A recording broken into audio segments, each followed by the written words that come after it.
All right, what is going on, ladies and gentlemen? How is it going? I am Is There No One Else, and I am on the PTS, and I am bringing you the first episode of a new series that I'm kind of excited to introduce to my channel.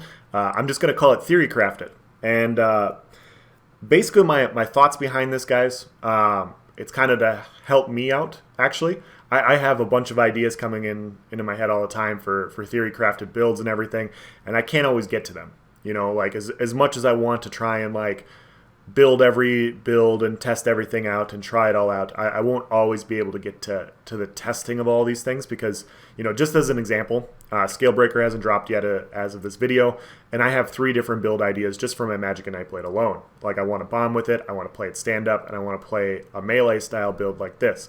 And that's just my Magic and Nightblade. You know, I have ideas for my Magplar, I have an AoE Magplar idea, I have a single target Magplar idea, I have a couple ideas for my Stamina Nightblade, and so when I have ideas that I think are going to be very good, what I want to do is I want to post a Theorycrafted so that, you know, we can get kind of like the think tank rolling of the community, and people can pose their own ideas or what they think would work to improve this build. Or, you know, you can go out and test it yourself. Like, if you think it's strong and you want to run this build, you just know, hey, you know, it hasn't been fully tested yet, but it looks interesting enough for me to try. I'm going to go give it a shot, and then I can, you know, provide feedback. With this being said, I will be creating a Discord server. I will provide a link in the description for that, and, you know, obviously I need to get everything set up for that, but I figured it'd be a cool idea to incorporate Theorycrafted builds with a Discord server, so for those of you guys that like to be a little bit more involved in the nerdier aspect of theory crafting for PvP, you have a place to go to discuss builds and stuff, and, you know, let your nerd hang loose, I guess. So with that being said, guys, we are going to dive into the build. Keep in mind, as I said, I have not tested this. I just think it's going to be effective, and I'm going to explain why. As far as consumables go, guys, I'm running Double Bloody Mara. You can run Witch Mothers, or you can run, you know, dual stat food. I don't think you need tri-stat with this. We are going to be playing more of a stealthy Magblade style play, and this is a melee style. So we do need to be a vampire, and Double Bloody Mara kind of impacts that a little bit. So if you don't like continually bouncing to and from stage 3 to stage 4 vamp, take this off and put something else on. You won't miss out on much stats, but Double Bloody Mara gives the most magicka and health for our buck. Tri-stat, you can run tri-stat potions, or you can run, you know, spell power crit pots. I think mostly you just want the spell crit in general for this type of build for more burst. Those are the 2 pots that I would run. The first set we're running, guys, is 5-piece Darlock Bray. Now, if you guys have seen Darlock Bray before, it's a new set introduced to elsewhere. It is a medium armor set, and so people are going to look at this and they're going to go, wow, medium armor set for a Magicka build. Why? Here's why. 2 pieces Magicka recovery, 3 pieces stamina recovery, 4-piece reduces the radius you can be detected while sneaking by 2 meters. Reduce the cost to sneak by 10%. So the 4-piece is really interesting for melee-based crouching builds, so perfect for a melee-based Magic and Nightblade. And then the 5-piece, while you're crouching and not moving, not blocking, you restore 670 Magicka and Stamina and heal for 723 health every second. Keep in mind, guys, this says crouching, so you don't have to be in stealth in order to use this. You just have to be crouched and not blocking. So with this set, you can move around and stealth, and or, you know, be out of stealth, whatever, but as long as you're crouched, you will get 1340 Magicka and Stamina recovery, as well as 1400 health recovery while you're crouched with this build. And so this is going to be our sustain set. This also allows us to get up close and personal with people. This is going to be like our essential move around the battlefield with ease set. And yes, it is medium, so we will trait change the jewelry to arcane. So we have all max Magicka. But yeah, 2, 3, and 4, and 5-piece are great for a Magic and Nightblade. As far as our resto goes, we are running the Black Rose resto. This is going to give us our 30% major vitality. This is going to make our healing ward really good. We're operating from stealth, not we will get attacked sometimes. So we're going to pop our resto, our Black Rose resto, you know, drop our shadow image, and then basically get back into stealth so that our healing ward can heal us to full. So this is going to be our healing. As far as our monster set, we are running Vulcan Scoria. This is going to be a dot-based build. We are running 3 dots. We have over 80,000 magic damage on our 3 dots with this build. It is going to hit hard. Scoria procs with dots, and so This is going to provide more burst. It's going to be tough for people to recover from the amount of dot damage we're dishing out with this. And then finally, we're running 5-piece Crafty Elfique. Now, you guys are going to say, Magic and Nightblade, why aren't you running Necropotence? Necropotence is obviously a great choice.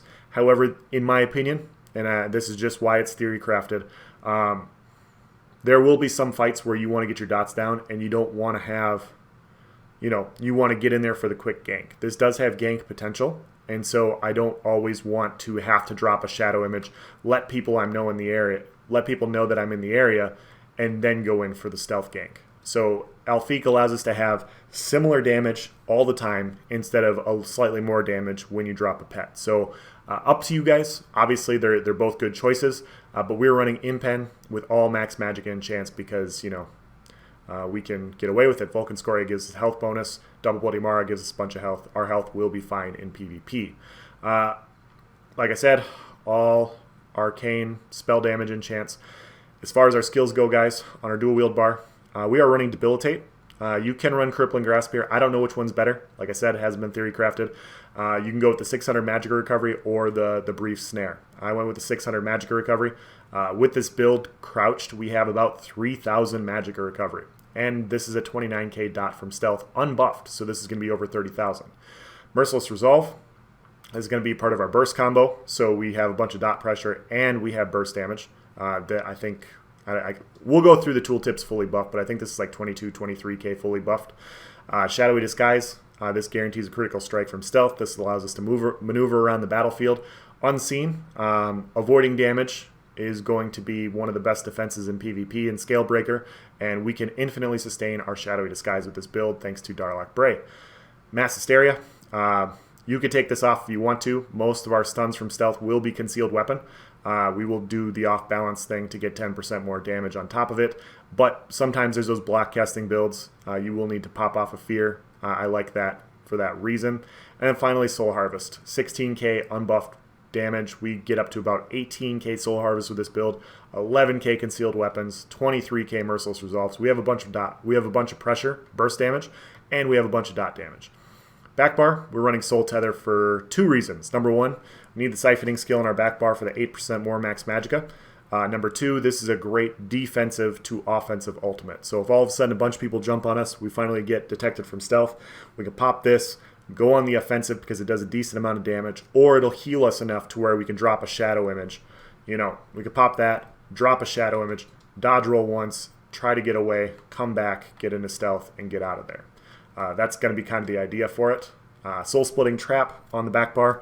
This is a huge buff in the Scalebreaker DLC. As you guys see, 20,000 magic damage over 10 seconds. It's a huge dot, and it's an AoE. So if anybody, whoever you cast this on, anybody within 8 meters of them takes this dot, essentially we can apply this to people and see who's not healing. And the minute their health starts to go down, we go in for the burst and we get a kill. Shadow Image, this is going to be minor main. This gives us 15% damage mitigation. This allows us to maneuver around the battlefield. And it's, now fully improved this patch. This is going to be our number 1 defensive ability.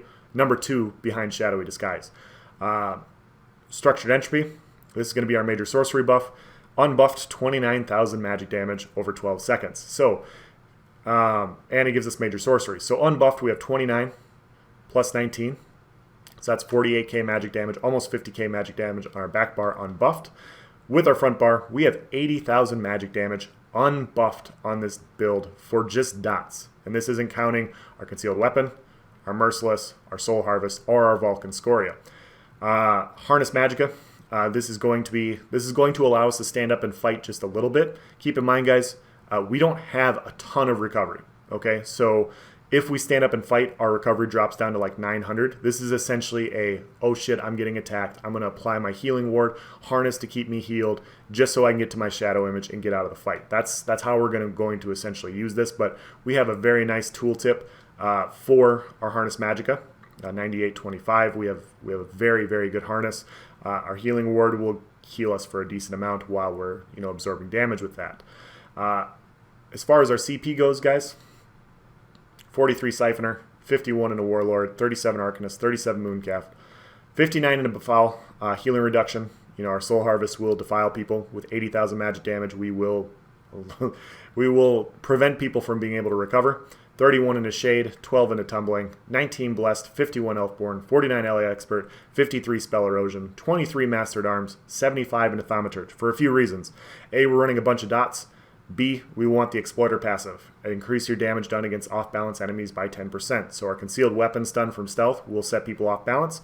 We'll do 10% more damage, so that 80,000 magic damage unbuffed jumps up to 90,000 after we hit the Exploiter. So just a bunch of damage. 72 into Ironclad, 50 into Resistant, 28 Thick Skin, 32 Hardy, 32 LE Defender, and 56 into Bastion because we have a ton of max Magicka and we can buff our shields accordingly.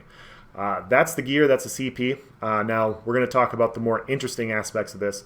You know, people are going to look at it and they're going to go, you know, why Darlak Bray?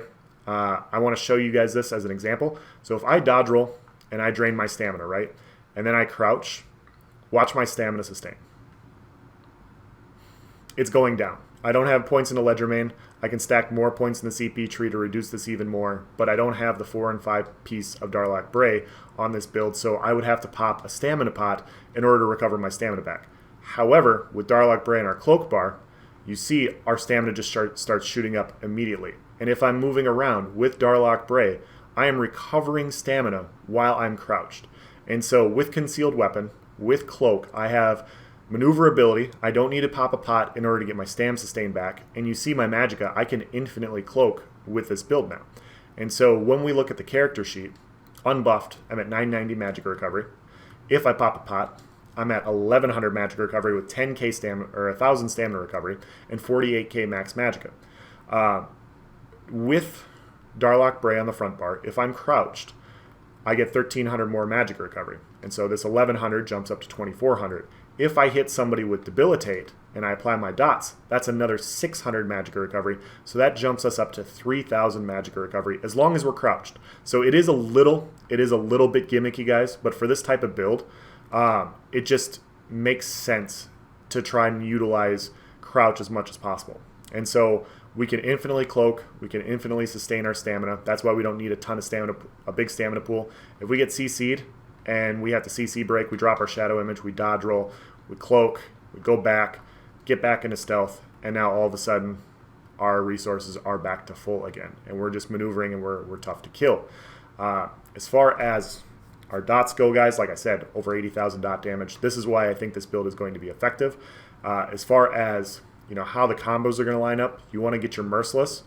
And so, light attack, shadow image, light attack dot, light attack this, another light attack. And then when we go in for the concealed weapon, that's a stun. You see we now have our Merciless proc, Soul Harvest, plus Merciless Resolve, so it does 20% more damage, and we have all this dot damage on people we're attacking. If we drop down to half Magicka while we're standing and fighting people and just dotting them up, like this, we go into stealth, and we get our resources back. We pop a pot, and now we can just go back to sustaining while they're taking a bunch of damage and attempting to recover from all the pressure we've been doing. So, as I said, guys, I don't know how viable this build fully is, but with the amount of dot damage and with the amount of pressure, I think it's going to be effective. If we look at our tooltips, like I said, 11k Concealed Weapon, 18k Soul Harvest, and 23,000 Merciless. So, bunch of dots, really good pressure with our burst combos. And honestly, guys, with the dot meta coming the way it is, this could be a way, well, it will be a way for some solo players to avoid a bunch of the incoming dots while also dishing out damage and just being a general nuisance, because a Magicka Nightblade that can infinitely sustain like this and not really lose resources while crouched is going to be tough to deal with. And so essentially you can, like I said, you apply your dots and you crouch and you just kind of wait until you have your pressure. If the Scoria proc goes off, Concealed Weapon, Soul Harvest, and yeah, and that's the pressure you're going to need. So that's going to be the end of this video. If you guys have any questions or comments, please provide in the section below. Let me know if you like the idea for this new series that I'm looking into. I would like to, if this isn't something people want to see and they'd rather see just perfected builds, I will obviously post those as well. But I kind of figure, if I post Theory Crafted on it, if you don't like the series, you can just skip past it and you don't have to look at it. If you do like it, you can click on it or whatever. So those are my thoughts. Let me know what you guys think. Thank you for watching, guys. Have a nice day.